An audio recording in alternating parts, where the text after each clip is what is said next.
So what's up, people? It's your boy Mr. Mriamdigital. I'm back again. It's been a while.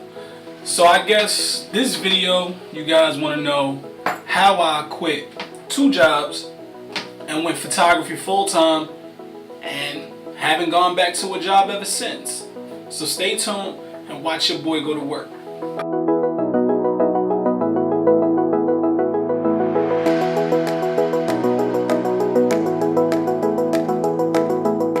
So let's start with 2 things. No, this video is not going to encourage you to just get up and quit your job. That's not the main factor of this video. This video is basically for people who are ready and financially ready. Sometimes, let me take that back.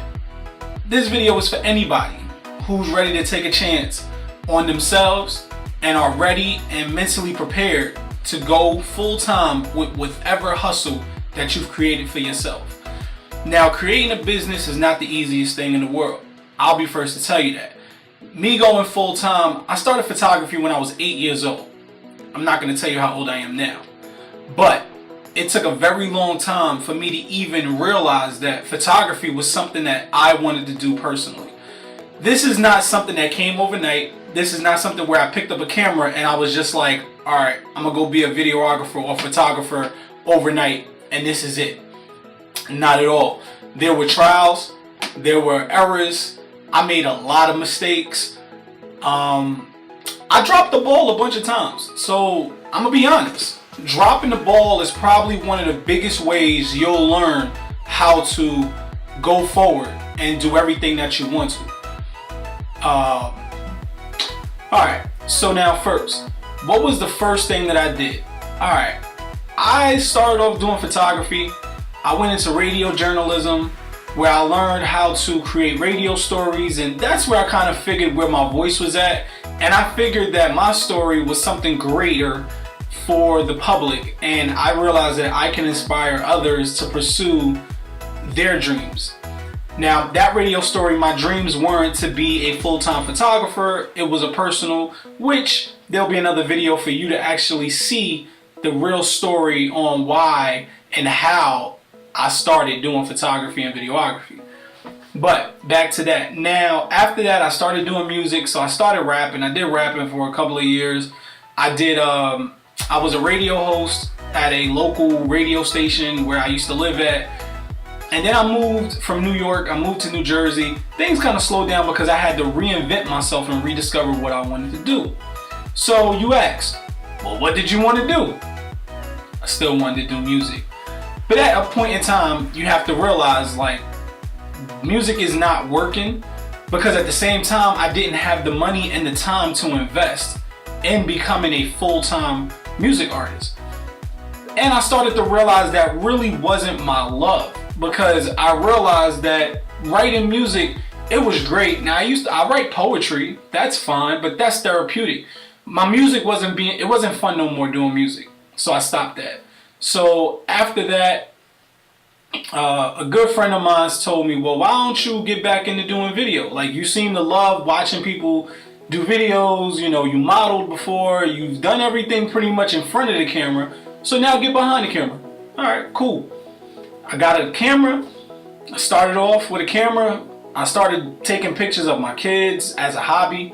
And after the hobby, you know, I started to realize, like, wait a minute, you know, I can actually make money capturing people's lives and capturing moments. And this was something that I wanted to do because I always felt, like I said, once again, I always felt like that I can inspire the public and I can always make other people happy. So after that, you know, for a couple of years, it was trial and error once again. I was still working a 9-to-5, so I didn't really have the time to really, like, pursue my dream. And, you know, after about 5 years, I want to say, because I did finally make my business an LLC in 2010. So around 2015 was the point in time where I was like, you know what? I'm going to ask people to invest in me. Nobody would invest in me because nobody believed in my dream. And that comes to me to tell you, nobody's going to believe in your dream more than you. So if you don't believe in your dream, nobody else will. But even if you do, there's going to be people that won't. So what's the saying? People will think you're crazy until you do it. So you need to do it. So what I did was I actually found somebody that actually invests $1,500, and they said, here, do what you got to do with it. And I must say that was probably one of the biggest blessings I received in the last couple of years. I took that $1,500. I remember vividly, I called up my job, and if you want to know what I was doing, one job I was a waiter, and the other one I was like a car dealership. I managed 7 dealerships where I would oversee sales and, you know, advertisements of these companies and whatnot. So I called up one job, quit. Called up the next one, quit. Funniest story is, the second job I called, the boss was like, well, what are you going to do now? I told him, I said, hey, listen, I'm going to be a full-time videographer, photographer. He said, all right, you really think that's going to get you where you want to go? At that point in time, I realized that if I would have said no, I was cutting myself short. So I blatantly was like, yeah, I think this is going to get me wherever I want to go. So after that, take the next steps, and, you know, at this point you quit. You're like, hey, listen, I don't know what the hell I'm going to do at this point. You know, I just literally quit 2 jobs that's consistent income, basically anything that you could think of making money. I just basically threw it out the window. All I got is $1,500. I don't know what I'm going to do with myself. So I ended up buying a new camera, and from then on, it was aggressive marketing, I would say. You know, I literally put up an ad. I was doing free family shoots for 3 months. So you can imagine, for 3 months straight, I did free work. So I'm here to tell you that if you want to be successful, you're gonna have to do free things. Like, stop thinking that, hey, I gotta get paid for everything that I do. Because for your first 6 to 12 months, you're really not gonna make any money. Like this, nobody knows you. Nobody knows who you are. You know, I'm a kid that literally left a state where I was born and was raised to people that I really knew, and I moved to a state that nobody knew me, and I moved to a town that nobody knew me, quit 2 jobs, and I'm like, all right, I'm gonna just go do photography. Mind you, there were plenty of photographers in the area, other videographers who had clientele. Who am I? You know, so that was the biggest question, like, who are you? So you have to first create, like, who you are. Like, if you don't know who you are, then how are you going to tell anybody else who you are? And if you don't believe in who you are, why should anybody else believe in you? So you have to think, you know, whatever hustle it is, I'm not just making this video to tell you that photography and videography is the way to go. There are a bunch of you that are looking at this video that are artists, that draw, you do poetry, you do spoken word, you do music, you do production. Whatever it is that you choose to do as a hustle, you have to go strong and go crazy with it. Don't think that anybody's going to hold your hand and they're going to tell you, hey, listen, I'm going to lead you through the way. Yes, you will need mentors. You will need people who are willing to give you advice, but nobody's going to ever give you the answers. And that's the problem. I think a lot of you want the answer immediately, and none of you want to really listen to people's advice and just kind of like take it from there and kind of understand and read between the lines and see where they're going with it. So when you think about that, you know, now is, where is your marketing going? What are you going to do with this product? For me, I was sending out RSVPs to different events that I found online. You know, that was my biggest thing. So like, my first event was a big event. You know, it was the release of Jadakiss Top 5 Dead or Alive event. It was my first event. I sent out an RSVP and I got a response. I went crazy. I'm like, oh God, I got an RSVP. I'm ready to go in. Let's go. Bring my camera. Probably one of my dopest videos, and it was my first video, and I did photography for this event, and it was so dope to say, hey, I'm media. I got media, you know. So after that, you know, I RSVP'd to a couple of other events, and the one event that put me on was a New Jersey artist that I went and covered. He's like one of the top battle rappers in New Jersey. I went to one of his album release parties, and I did this event not knowing what I was going into. I didn't know what I was doing at this point because this was brand new to me. You know, there's other media in the spot, and I had to think to myself, what's gonna make me different? I'm gonna tell you what I did. I literally had the video up from that event. I had that whole event recap video up within, I wanna say 10 to 12 hours. And the photos were right back to the artist's camp. I had the photos sent back to his camp within 2 hours because I was editing while waiting for my train to go back to New Jersey from New York. So one thing that set me apart was quick turnaround. I'm not gonna say quick turnaround is a great thing, but when it comes to events, I've said this in a previous video. You want to get published. This is the key. You want to get people to see you. You want to post on Instagram, and if you're the first to post comment and your timing is right, that consistency and that aggressiveness will get you seen before everybody else. And this is the key. You want to stay ahead of the game. You don't want to be patting behind somebody and thinking like, hey, because they did it, I need to do that, and that's where I need to go with it. Not at all.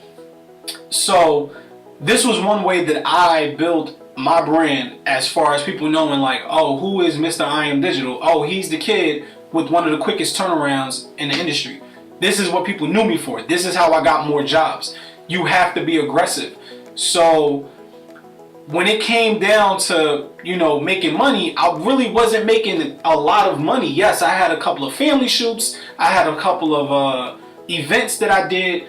But the key was I went into doing weddings. So weddings was really where I made a lot of my money.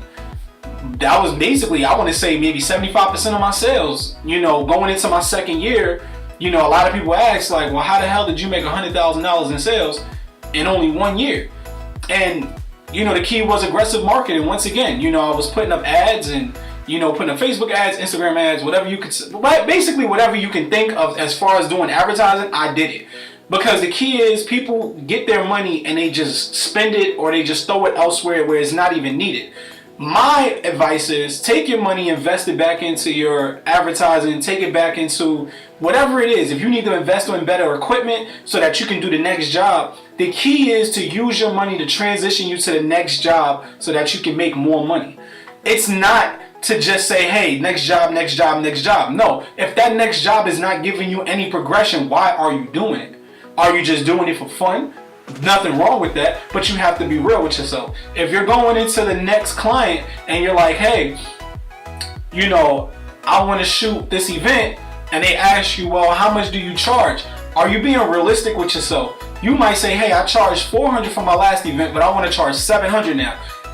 Now the thing is going to be, do you have the equipment to charge $700? You might not. So if you made $1,200 off your last 3 events, the key is if you want to charge $700, you better be making sure that that quality is going to be $700 worth. So you might want to go take that $1,200 and you might want to spend it and invest in an $800 lens, or you might want to go buy another camera, or even hire another person. Think about it. Everybody wants to be greedy. There's nothing wrong with hiring people to help you out with work. So, the key is to use your money wisely and try to make that as a transition to make more money. Everything, as I said, is not going to make you money. You got to learn to do free shit. Stop sitting around just thinking like, oh, this is going to come to me. This is everything that I'm going to need. No, you need to do free stuff because you need to prove yourself and prove your worth sometimes. I'm not saying every job you need to do is free, but if there's an opportunity and it benefits your brand and it gets you seen on a bigger platform, why would you sit around because you can't get paid for it? There's no reason for that. Go get it. Go hustle. So with that said, you guys, I think I've said enough to you. I want you guys to let that marinate. Let that sit with you for a little while. If you guys have any questions, please don't hesitate to comment down below. Right here. Yep. Down here. Yep. Scroll down. Comment. Yep. Appreciate it. Like this video. Also subscribe to the channel. Also find me on social media. Everything is Mr. Mriamdigital. Twitter, Facebook, Instagram. Everything is there for you to find me. I'm also going to be starting to do live collabs. So if there's people that want to go live with me on Instagram, by any chance, please let me know. Shoot me a DM. Let me know. And you guys can actually live pick my brain and ask me any questions you want to know. If there's anything that I can motivate you guys with, I'll be sure to help you out and do so. But with that said, I'll see you guys and check you later. Peace.